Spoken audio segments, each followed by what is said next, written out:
Hello, welcome to another event of the Maryland STEM Festival. I'm your host, Phil Rogofsky, founder and executive director of the Maryland STEM Festival. Cybersecurity is a big industry throughout the country and throughout the world. It's a topic that you hear about all the time, for better or for worse. It's here to stay with us, and in Maryland, it is booming, and it is a very lucrative profession and a very challenging profession. And we have here a number of local professionals from the cybersecurity field to talk about what they do, what the field is like, and how they got to where they were. So I'm going to start with the first question, and I'll go around the horn. I'll ask each person to tell us who they are, a very simple question, and what is their day job. And I'll start with Kevin. So, Phil, thank you for the invite to be here tonight, and look forward to the dialogue. So I'm Kevin McPeak, and I'm the Deputy Director within the Lenovo Corporation Chief Security Office. Adam, like to tell us what your job is? Yeah, definitely. Hello, my name is Adam Winter, and I work at Tenable. We're based out of Columbia, Maryland. I've been here for many a year at this point. And my day-to-day job is I'm a sales engineering manager. And what that means is I help individuals in our sales department from the technical aspect understand what our products do to help customers solve some of their cybersecurity needs. Thank you. Dr. Farrell? Yes, hello, Phil and my fellow panelists and the Maryland STEM Fest community. I am a technical and management consulting serving into cybersecurity infrastructures, and that can range from working with leaders such as Kevin, technical personnel such as Adam, and policy and or process personnel around ensuring that cybersecurity is not only integrated into the life cycle, but keeps us secure and aligned to strategy and policy as well. Thank you, Dr. Farrell. Leslie, would you like to introduce yourself and tell us about your day job? Hi, good evening, everyone. My name is Leslie Hamilton, and I work for a small IT contracting company as a cybersecurity engineer / ISO. The name of the company is Special Aerospace Cybersecurity Inc. So it's a new company for me. I've only been there a couple of months. Thank you. Thank you. Monique, are you able to get in? Looks like Monique's still having trouble. All right. Hopefully we'll be able to resolve her problem soon. So the next question, and I'll start again with Kevin. What was your first cybersecurity job? So Phil, I'm an Army reservist, and in that I've been doing that actually for 20 years. So in that capacity, I've had a lot of training and touch points with government. And while at reserve drill, I learned about a position as a contractor at the U.S. Department of State. So I was brought in to manage a server farm. And I'm in my 50s, so I'm kind of dating myself here. But basically, a lot of my responsibility was around the security posture of those servers because they were public facing. So patch management, things like that. And then I kept going throughout my career more and more myopic in the security field after that entryway. Monique, are you able to join us? Did you get your problem resolved?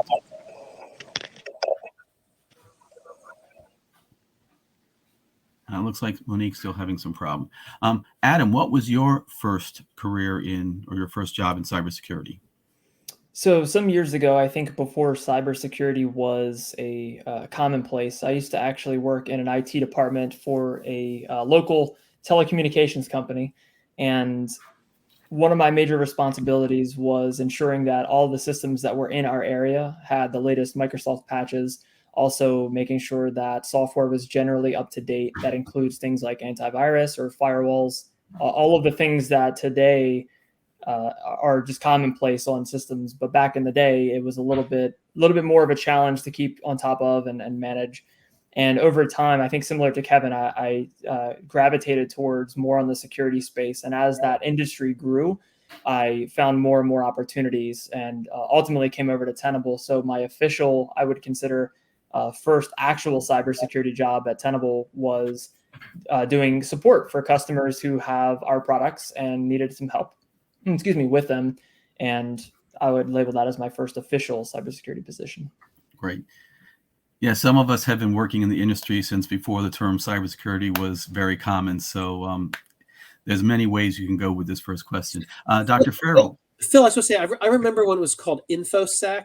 Yep. And it was like an additional duty, right? You were a desktop deployment manager, and patching and image security of the desktops was like an additional duty, or you were server manager, database manager. And it's interesting over time because a lot of folks have retrofitted their profiles on LinkedIn or their resumes to really amplify the security tasks that they did back in the day, so to speak. But in reality, security wasn't necessarily their primary duty because it didn't have that really strong focus that it has now. Mm-hmm. Monique, are you able to join us? Are you able to get your problem resolved?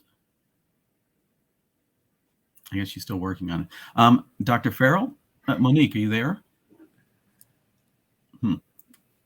Okay. Dr. Farrell, what was your first job in cybersecurity?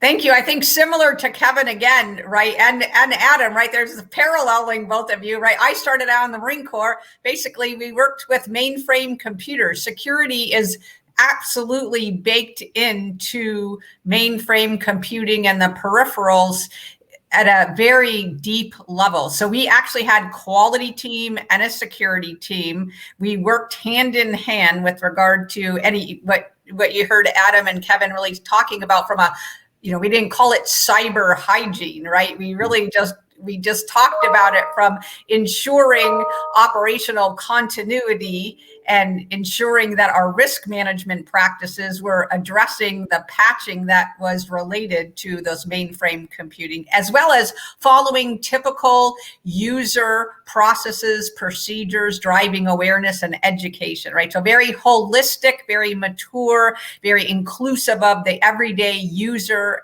program personnel and leaders that actually wore that senior security hat. Great. And Leslie, what was your first job in cybersecurity? My first job was an associate cybersecurity assurance analyst position. And what organization was that with? That was with Northrop Grumman. And prior to that, I was IT help desk journeyman. I started my career that way. And then I ventured over into the security aspect of things. I'm going to ask a slightly different question, and we can just answer this by raising your hand. Who here has ever worked with DOS?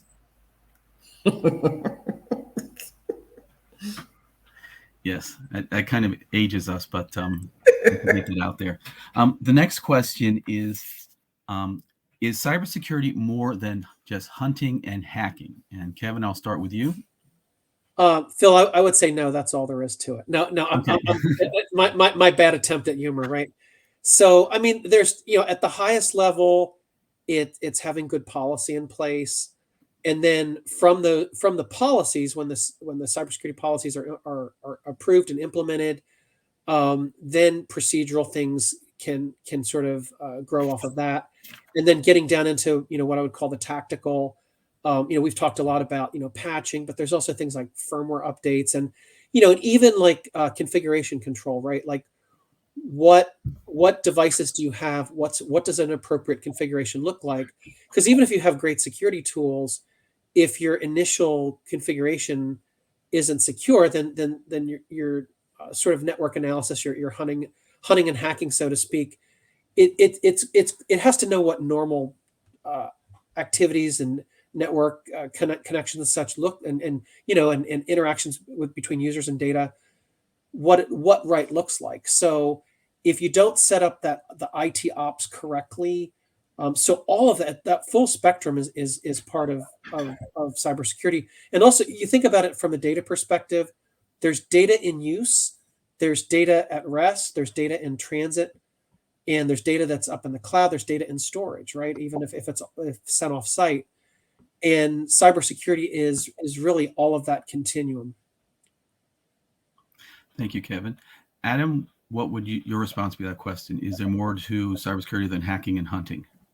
I think Kevin did a great job of answering it, so I don't think anyone else needs to. Sorry, that was my poor attempt at humor. No, Kevin, I think is 100% right. There is a large spectrum of opportunities in the cybersecurity space. Just like any industry, there's a lot of areas that need coverage. Things like hunting and hacking, I look at more of like boots on the ground, maybe a little bit more of a defensive opportunity where you're identifying attacks maybe as they're happening and working towards those.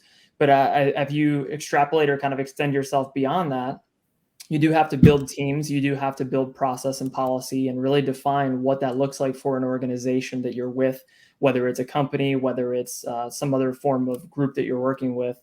And there's opportunities to do different kinds of projects and build things out. Maybe take on different types of opportunities or projects that extend out into things like training, making sure that your people in your organization are aware of some of the threats that are out there, or training other people who don't know anything about cybersecurity, but they want to get into cybersecurity.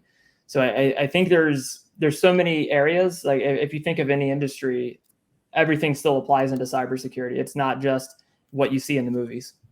Mm-hmm. And there's nothing wrong with humor. I think everybody should know that there's plenty of humor in cybersecurity and STEM in general. We actually, as part of the festival, have 4 STEM-related comedy shows coming up on the next 4 Sundays. So comedy is very important in a variety of ways in cybersecurity and STEM in general. Dr. Farrell, how would you answer that question? Is cybersecurity more than just hunting and hacking?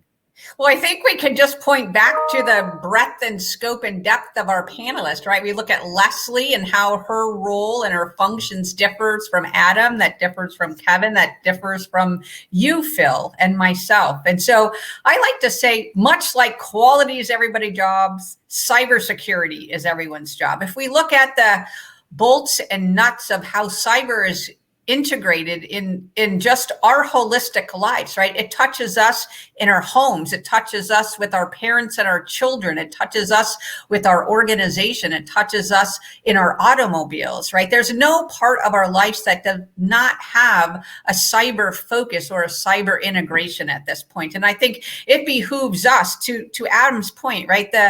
Of driving awareness and education and training, both as to what the threat and the risks are and what people can do at various stages across their life to protect themselves given their ecosystem and environment. I think for those who maybe are not familiar with the scope and the depth, I'd like to drive some awareness around the NICE framework, which is now institutionalized and being promulgated by NIST 800 to 181, I believe. So that's might be a starting point for people to look at the breadth and scope of the cyber roles and offerings. Thank you, Dr. Farrell. Leslie, how would you respond to that question?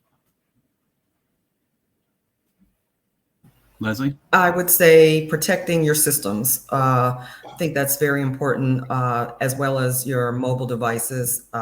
That's what I kind of am looking at, protecting the data in the cloud, making sure that we're not having any hacks or any glitches, or making sure that we have everything set up, the configuration is set up properly for the people who are going to be going into the system and utilizing it, as making sure the users have the correct access so that they can do their job properly.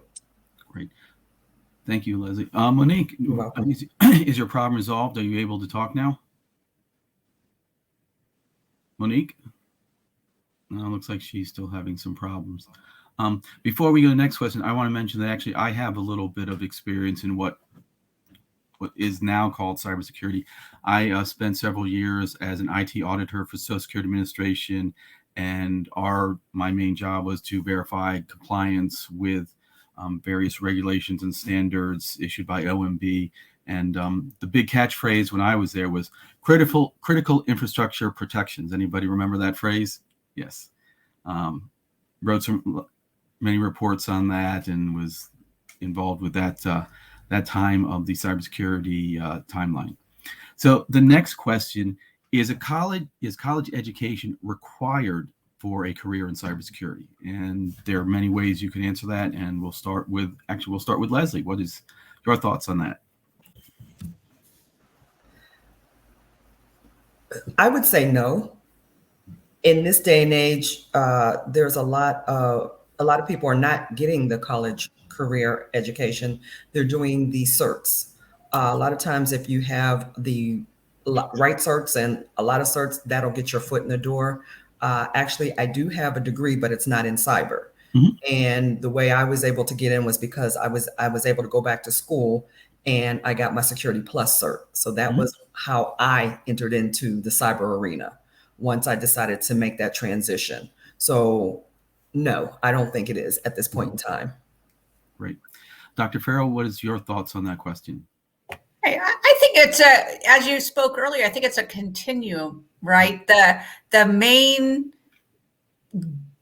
gate, if you will, from a federal government contracting is for you to have a certification either as a Security Plus, a CISSP, and a plethora of other related cybersecurity certifications, right? That's gets you in the door and allows you to be able to offer cybersecurity related services in the spectrum that we talk to. But in this day and age, we see where cybersecurity is really being pushed back into the pipeline to elementary school, middle school, high school, cyber apprenticeships in college, right? So it's really not a separate offering. It's being integrated into their academic curriculums, and then they can specialize later on. Perhaps the more in-depth related graduate and PhD and other types of studies, right, lets them explore certain aspects of cybersecurity where they're excited about and where the industry is moving towards, especially around threat intelligence, especially around analytics, et cetera, right? So I think there's multiple routes and paths in, and allowing them to grow and provide impact and value and service in the long term. And you said you were in the Marine Corps. Is that where you started your cybersecurity work? Yes. Yes. Yes. Adam, how would you address that question? So very common to what Leslie and Dr. Farrell said around, it isn't necessarily required. There's different avenues, how you can get some of the training and experience and everything that you need. I would say that college isn't a requirement. However, college does, or it is an avenue you can take, and it does afford you some opportunity to different types of exposure of what actually is out there. Maybe software applications, different types of styles of people that you're working with, as well as different policies or maybe what's happening in the news. Some people may not have or at least they can't identify an opportunity to learn some of those things. And a lot of courses that I think colleges put together make it a little bit easier for those to digest who don't know where to go. So not a requirement, but it isn't necessarily bad. Certifications are also really good. And there's even free certifications you can get out there. They may not be widely, as well known as things like a Security Plus, but there's like fundamental courses that people can take to start getting some exposure and maybe even putting some things on their resume if they're entry level. Thank you, Adam. Kevin, what is your thoughts on that question? Yeah, so kind of like Adam, I'm going to take a qualified contrarian view.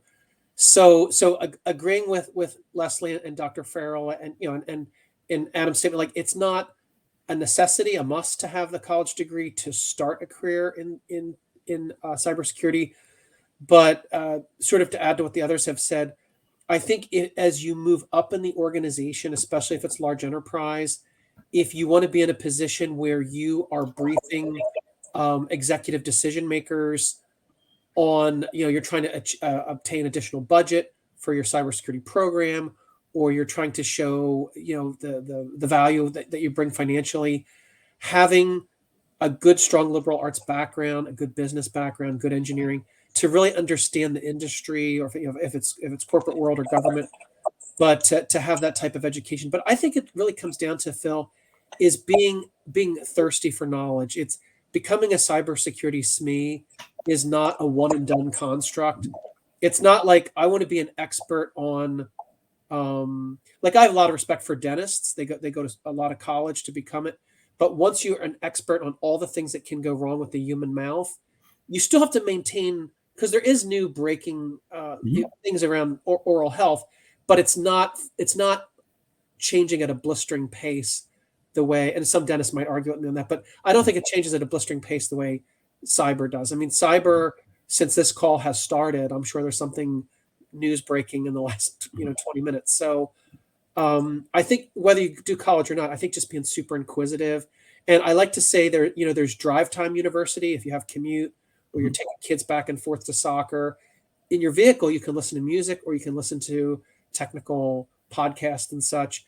And I also like to say YouTube University, because there's a lot of free content on YouTube and other platforms that can really go deep dive, and sequential videos that can walk you through almost any technical understanding, whether it's mobile devices, or if it's government, like tactical edge devices, all these types of things, cloud infrastructure. There's a lot of free training out there.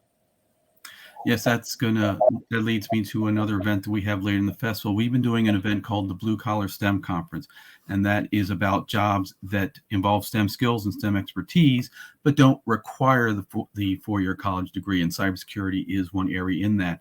But as you mentioned, it is always a great avenue at some point, even if you don't start in cybersecurity with a college degree, it's something you could maybe do something later on. And it also leads to the next question is, what skills do you feel are best suited or most important to a career in cybersecurity? And I'll start with Adam. So I think Kevin was actually hitting on this just a moment ago, that thirst for knowledge, somebody who's really a self-starter and wants to get in and absorb and learn as much as they can. I think that you could probably say that about anything, but in cybersecurity, I think it's as true or more true in that sense. And I'll leave it at that. Okay. All right. Kevin, do you want to add to that? I think there's a big corpus of knowledge just around information technology, as well as operational technology, right? Depending on what industry you end up supporting. And what I'm seeing with a lot of junior cybersecurity, like new hires sometimes, and colleagues I talk to across the industry, if somebody does all of their training, their coursework just in cybersecurity, but if they don't really understand how, like, for example, Outlook and Exchange, like, how does all that work? Or how do desktop systems get deployed? What are user applications? Like, you need to have that knowledge as well to really, I think, to add a lot of value from a cyber perspective. Because if you're too myopic just in the cyber defense, you don't understand how the business operates and how the business leverages technology, you'll always be a little bit confused, if that makes sense. Not always. Let me quantify. You'll oftentimes be confused. Okay, great. Thank you. Dr. Farrell, what is your thoughts on that question? I think they probably echo Adam and Kevin and Leslie, what she talked about earlier with regard to that information assessment view, right? I think if we look at the roots of that, is you have to have a unique mind, and you have to be willing to think about things from a different perspective. It's a very much a contrarian type of thought process, because you're looking not at necessarily how you can keep things operating or the happy path through something, right? You're looking at negative test cases. You're looking at boundary insertion points. You're looking at threat and risk, and you're looking at how do you potentially break something, right? So that could be multiple areas, right? And that's where that holistic scope of the cybersecurity roles come into play. That could be through a physical insertion point. That could be through a technological insertion point. That could be through psychops, through people, right? That could be through harnessing process of some way, shape, or form that doesn't have the right level of maturity and robustness. So I think it's both the curiosity level and the application and the understanding of some of the theory around attack models and threat intel and intelligence from a human perspective that can probably help drive success as well. And Leslie, your thoughts on that? I would say you have to have good problem solving skills as well as good communication skills. You have to be able to brief. Especially if you're in an ISO role, you have to be able to talk to senior management as well as your ISM about what's going on with the system. Yeah, that was a point. That was actually going to be my next question that you touched on. That is how important you feel the soft skills are. We always hear about and think about cybersecurity, about knowing how a hack is developed and how to prevent a hack from happening. And people are doing pen testing and trying to break into machines. But how important do you feel the soft skills are to a career in cybersecurity? And I'll start with Kevin. So I think if someone self-identifies as introverted, and they don't want to be at the podium presenting, and they don't want to be in the conference room at the whiteboard with the dry erase marker, explaining things to the executives to get funding. If they simply want to sit and kind of going back to the earlier question about hunting and hacking, the cybersecurity industry is big enough that those introverts can have a really nice career, and they just simply have to have take their corrective mitigation actions. So things, again, going back to processes, right? But for others, especially if you want to move into like leadership roles within the cybersecurity profession, then definitely having those interpersonal skills is super important. Mm-hmm. Adam, your thoughts on that, on the importance of soft skills in the cybersecurity field? I agree. I think it depends on which area you really want to focus. And naturally, depending on the area that you're going to focus, you sort of fall into whatever you need to, however you need to communicate with somebody. I just through my experience, I feel that soft communication skills in general, soft skills are very important because it allows you to easily communicate with others, but it does give you an opportunity to engage with others and potentially, maybe to Kevin's point, like grow up within that organization and achieve things that maybe you didn't think you were going to achieve originally. Maybe you didn't have your eyes set on the prize, but I don't know. I'm a fan of like trying to hone in some of those soft skills. And Dr. Farrell, your thoughts on the importance of soft skills in the cybersecurity field? Right. I think I'll add on to both of the prior gentlemen's discussion points. I think when you're in a cybersecurity role, most of the time you end up taking on an evangelist voice, an advocacy voice, a champion voice for how, why, when, and where cybersecurity can really be institutionalized at a deeper level. And I think that for that purpose, and as professionals go through that transition, their ability to meet others where they are, be able to speak their business language or technical language or change in process improvement language becomes the ceiling for their success. So I believe the more we can invest in our ability to engage and communicate with others that may not be cybersecurity professionals that look and talk exactly like us, but that are responsible for the business or responsible for the clients, responsible for the customers, or responsible for our operational infrastructures, the better off our whole organization is going to be. Okay, thank you. Monique, are you able to speak? Did you resolve your problem? I think I got it this time. I've been kicked out so many times today. That's great. Well, we'll ask a couple of questions before we go back to the group. First off, please introduce yourself and tell us about your day job. I am Monique Funderburk. I work for the National Security Agency. And during the day, I am actually a security analyst. So my team does security evaluations for products that go into U.S. networks. So we are responsible to make sure that that data is safe. Great. And the next question I want to ask you before I go back to the group is, what was your first cybersecurity job? My first cybersecurity job was actually at the National Security Agency. So I used to be a software engineer for a construction management company. And then I transitioned over to the agency where I could do a little bit more of the cybersecurity work. And what interests you about or made you want to make that transfer?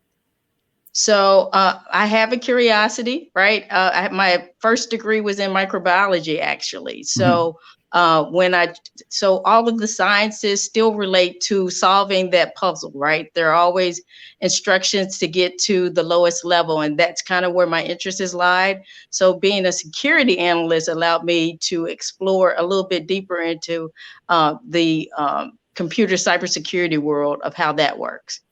Great. All right. My next question is, what are some of the key resources that you use during your day-to-day job as a cybersecurity professional? And I'll start with Leslie. I use the DAPM. I use websites that are specific to my position for my client. They have a database that I can go into and pull down documents, as well as talking to my ISM and my team. We share different documents. So reading lots of documents, reading lots of client documents that have been developed for me to use. So those are some of the tools that I use. And tying into that, what is your primary sources for keeping up the latest news in the cybersecurity industry? There's just so much out there. What are your sources for the latest trends and news in the cybersecurity field? Leslie, Newspaper articles, magazine articles, especially regarding cybersecurity, is what I try to read up, keep current on, so that I know what's going on in some of the changes coming down the pike or things that are being talked about. Okay, thank you. And Dr. Farrell, what are some of the key resources you use in your day-to-day job, and what sources you use to keep up with the latest news in the cyber field? Thank you. So I might have a slightly different tact than Leslie. Oftentimes when we're helping a client examine their cybersecurity infrastructure and or create a set of recommendations around operational support thereof, we need to be cognizant of where the financial drivers are going to be and where the strategic drivers are that's providing the forcing function for the change. And that could be a change in leadership, a change in staff, a change in process, or a change in infrastructure. So we typically use a hierarchy. We're going to go with the NDAA because that's going to signal where the funding is going to be and where the lead, are they putting in a new role, a new leader role? Are they putting in a new integration point between federal, state, civil, et cetera?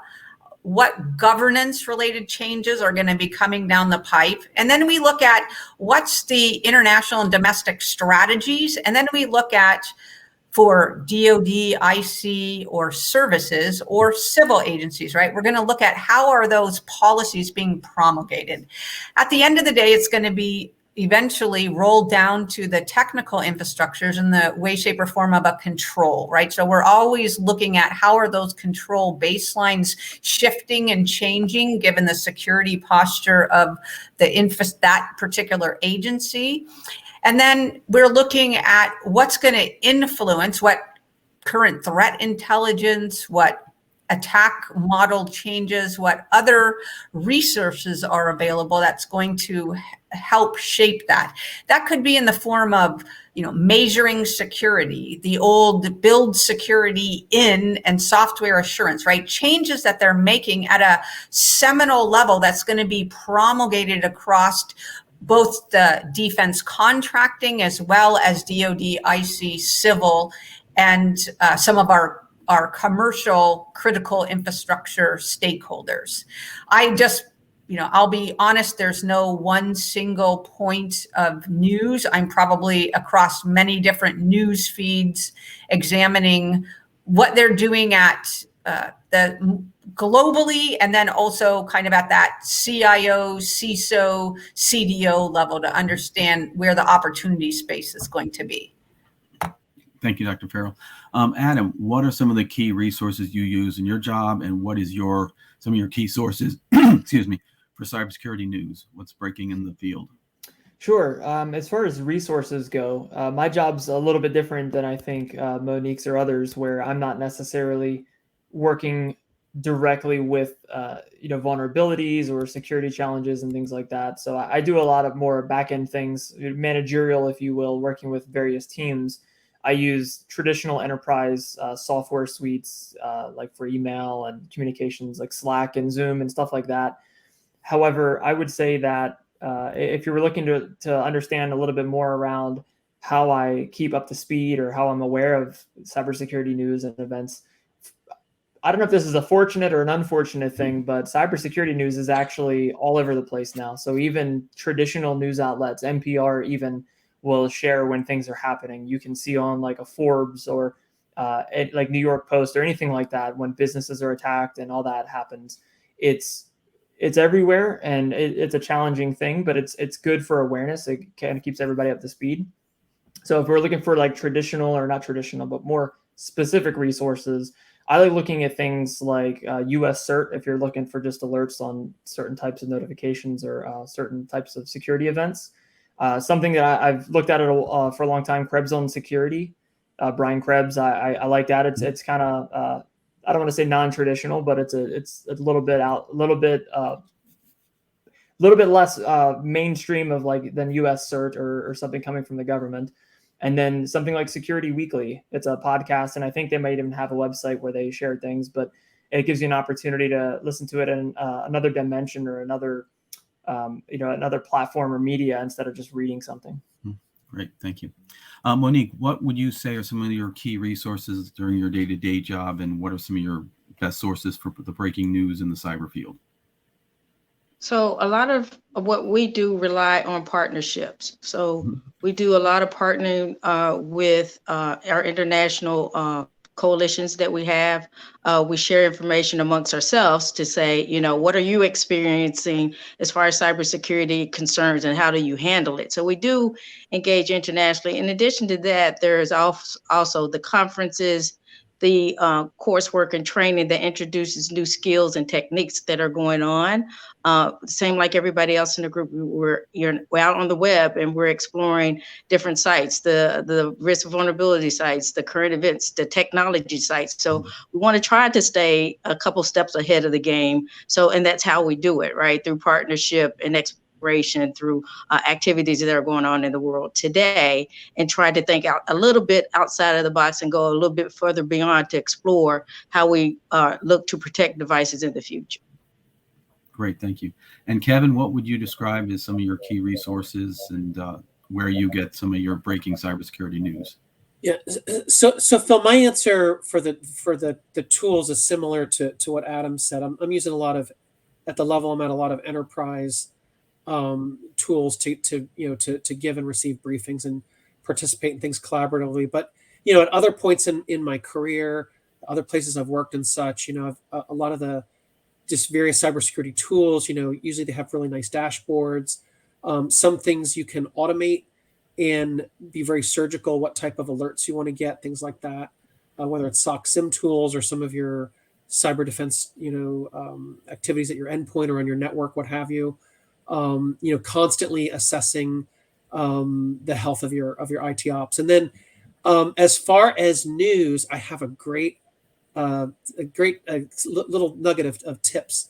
So if you're not on Twitter and you're not interested in tweeting and all that sort of thing, that's fine. I still think it's worth your while as a cybersecurity professional to set up a Twitter account. It could just be like a picture of the egg. You don't even need your real face or whatever. And you could just use a benign name like 12345 or something like that. But I would suggest following 2 Twitter feeds. One is Threat Intel, so the @ symbol Threat Intel, all one word, and the other one is Virus BTN, which is a virus bulletin. And then what happens is when you follow them, as they dump their feed, you'll get all the cybersecurity news. And then the algorithm in Twitter is such that it'll say you should also, if you like these 2, follow these other ones. So you can tap on them. Now over time, it'll fluctuate, right? The quality of reporting. So if something's like, nope, it's not tailored to what I'm interested in from a cyber perspective, then unfollow it. But I've got my Twitter optimized to get a lot of really bursty. So if I only have like let's say I'm on a conference call and it ends like 6 minutes early, I can just on my phone just scroll, go on Twitter and get a burst of updated information of the cyber posture of the world at that given point in time. That's great. Can you put that in the chat? I'd like to follow that myself. Those are some good resources. Okay, sure. My next question is, what excites you most about your job? What gets you motivated to come to your desk in the morning? I'll start with Leslie.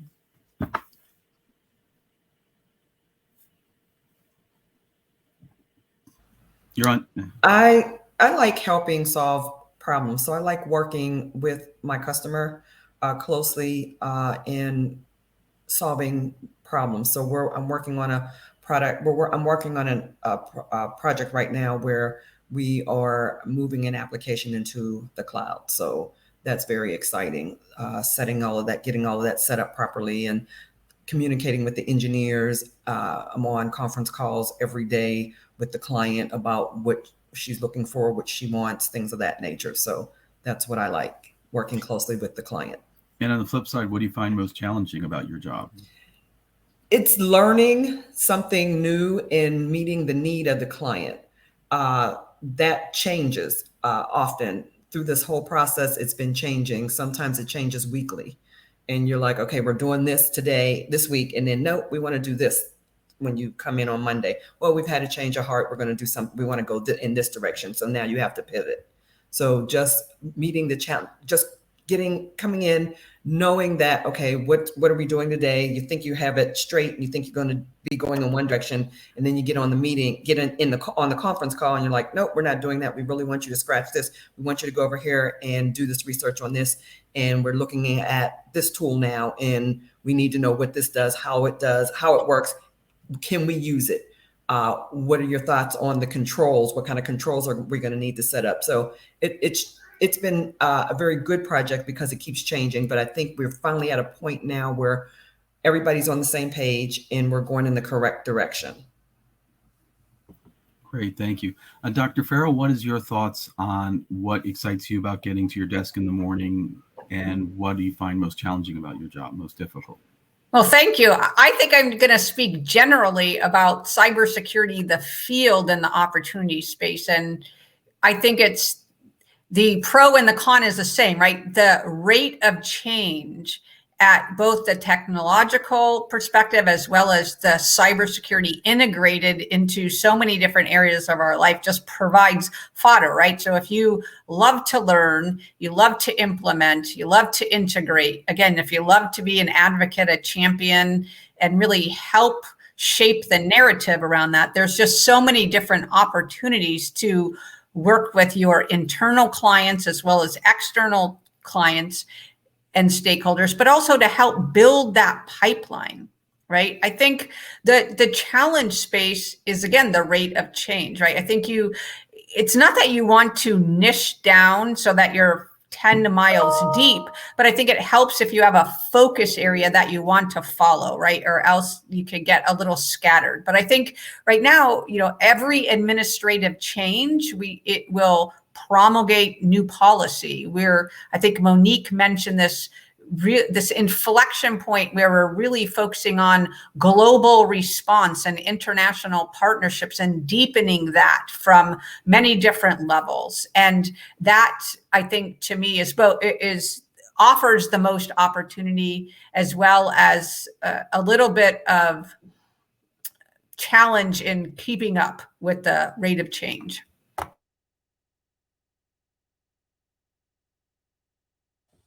Phil, you're on mute. Of course, everybody has to do at least once a meeting. Monique, what excites you about getting to your desk, about your job, and what do you find most challenging? So the most exciting is to know that at the end of the day, and it seems so dramatic to say it, but what we do saves lives. So the products that we produce save lives. And it's so important that knowing that we do such a good job that we can go to sleep at night, I should say. So some of the threat has been reduced. The challenge is, as Dr. Farrell says, it is keeping up with technology and getting our customers to understand that sometimes security takes a little bit longer than Amazon, right? We're not going to get it overnight. We're not going to get it cheap, but we want to make sure we get it right. So at the end of the day, I guess a win of it is that our customers are not looking for those commercial products. They're looking for our products because they know the time, energy, and effort that we invest to make them safe. Great, thank you. Adam, what excites you about your job? What inspires you to get to your desk on time? And what do you find most challenging about your job in the cybersecurity field? I'm going to echo what Leslie said. I think for me, the most exciting, or one of the most exciting reasons for me to come to my desk is being able to help others and being able to solve problems. I genuinely like identifying something that, or being involved in something that is, difficult for others and helping them try to solve it. Not necessarily solving it myself, but like helping others. As far as what I would say is challenging, I agree with everybody so far. I would say for me, one of the more challenging things is the unknown.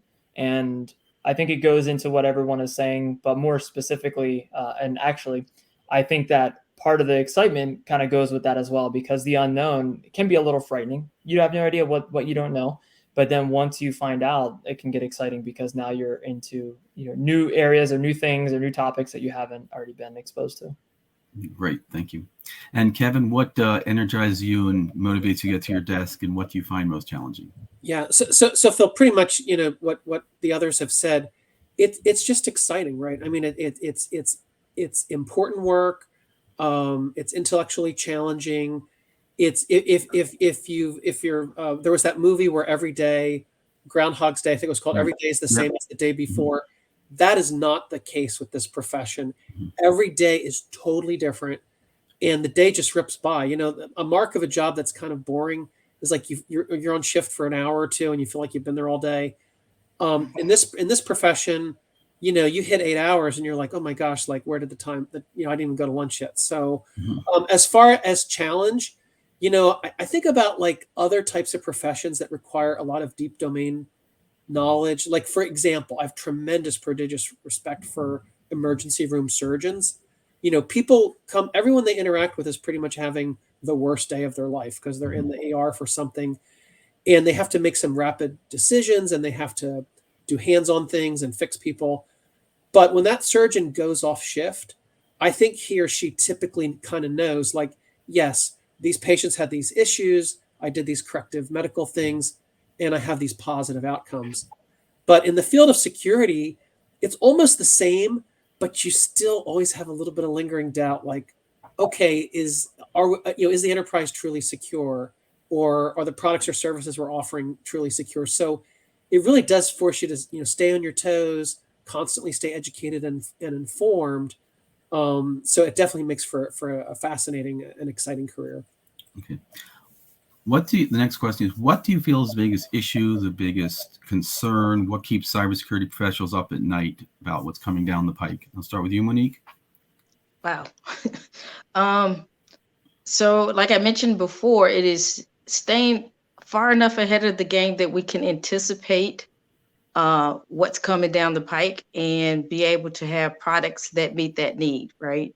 So our global consumption has increased, and we desire to have more and more functionality in that. So keeping me up at night is just to make sure that we're aware, we're smart enough, and we'll be able to build those products that meet our customer needs.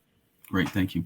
Dr. Farrell, what would you say is keeping you up at night, or cybersecurity leaders up at night, about what's could be coming down the pike or what is to be addressed?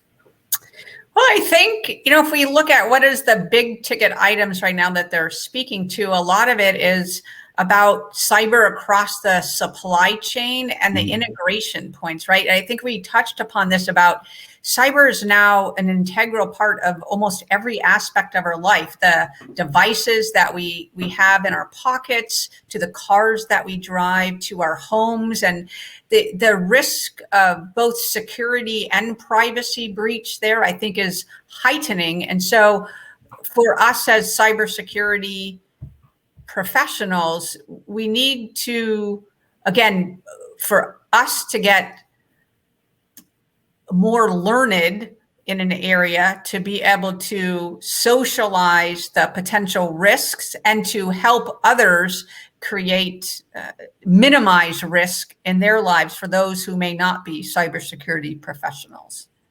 Right, thank you. Leslie, what keeps you or your bosses up at night about what is coming down the pike, or what could be coming down the pike, or what they have to deal with in the cybersecurity field? I think cloud security at the moment is big for us. Making sure that the data is secured, making sure that we're protecting the client from breaches, possibly malware breaches, as well as mobile devices. Those are the things that are being talked about.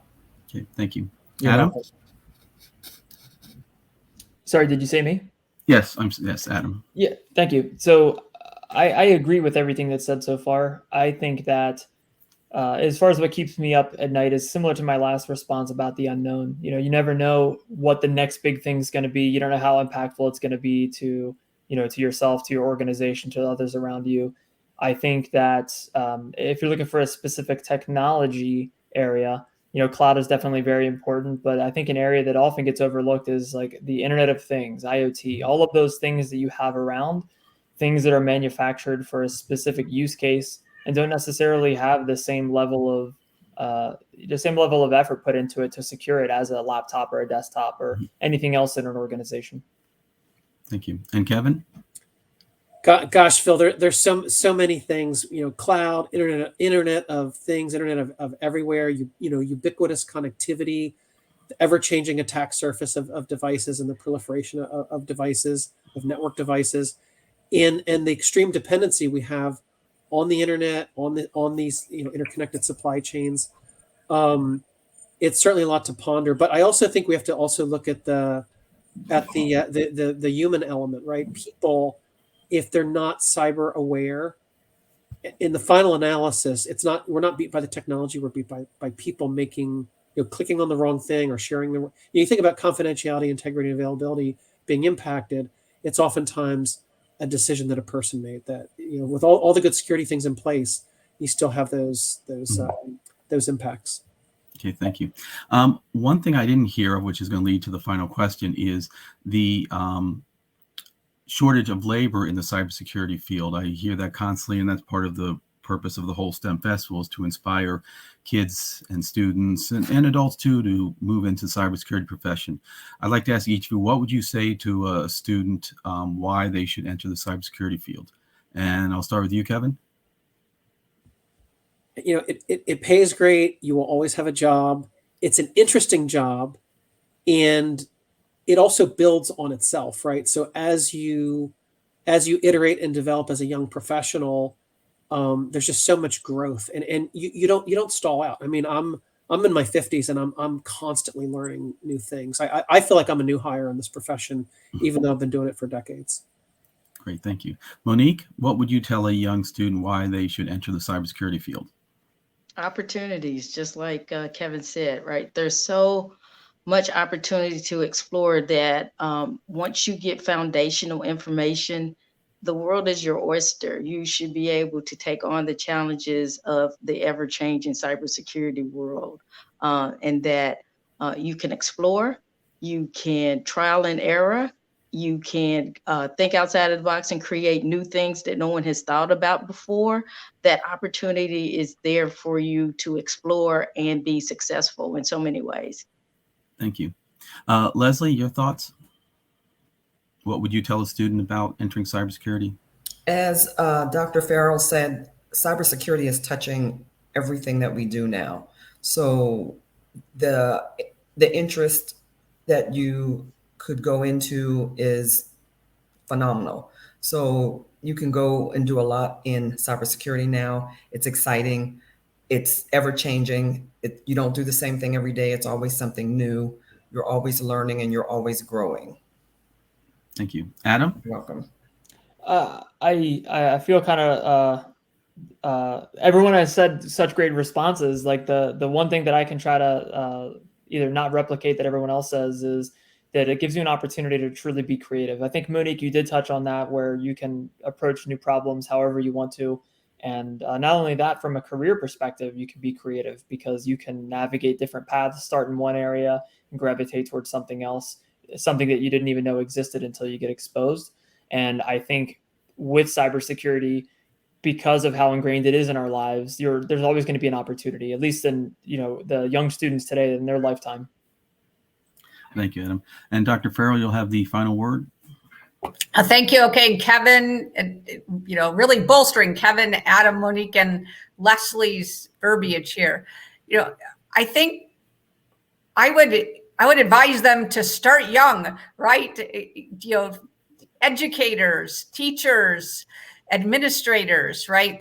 They're ready for this when they're in preschool, right? We need them driving awareness and driving education about all of this, because they're going to teach their parents and they're going to teach their grandparents, right, as they come up through the ladder. So the more we can show them that there's opportunity for careers, right? And it doesn't have to look in any form, right? It hits academia, it hits nonprofit, it hits commercial, it hits state, federal government, contracting, and military, right? So no matter what your purpose, no matter what your interest, if you're more innovative and entrepreneurs, right, you're going to have an opportunity either across that workforce aspect, that process aspect, or that technology aspect. And we need you, right? To Phil's original point, there is such a dearth of both practitioners overall in cybersecurity. But again, I think we want to drive awareness as there's opportunity across the ethnicities, across the genders, across the age ranges. And please, if we can be champions and advocates or mentors for you, let us know so that we're there for you to help elevate and bring you up. Thank you, Phil. Okay. And thank you, everybody, for joining us. Thank you, Kevin. Thank you, Adam. Thank you, Leslie. Thank you, Dr. Farrell. And thank you, Monique. Before we wrap up, I want to mention 2 cybersecurity events we have coming up in the festival. We have a statewide virtual high school cybersecurity competition on the 26th. That is next Tuesday. So let all the high school students know there'll be a cash prize for the winner, and we'd love to see as many students participate in this event as possible. It's not just for the expert. This is for anybody interested in IT as well as cybersecurity. It's a way to get your feet wet. And then next Wednesday is the Central Maryland Information System Security Association chapter meeting. They'll be featuring Cliff Stoll, who wrote the cybersecurity classic, The Cuckoo's Eggs. That will be at 5 o'clock next Wednesday. So again, I want to thank all of you for your insight and your descriptions and your discussion of the cybersecurity field. Hopefully we've inspired some kids and some students to enter that field. Again, thank you very much. Have a wonderful evening. Good night. Good night. Thank you, everybody.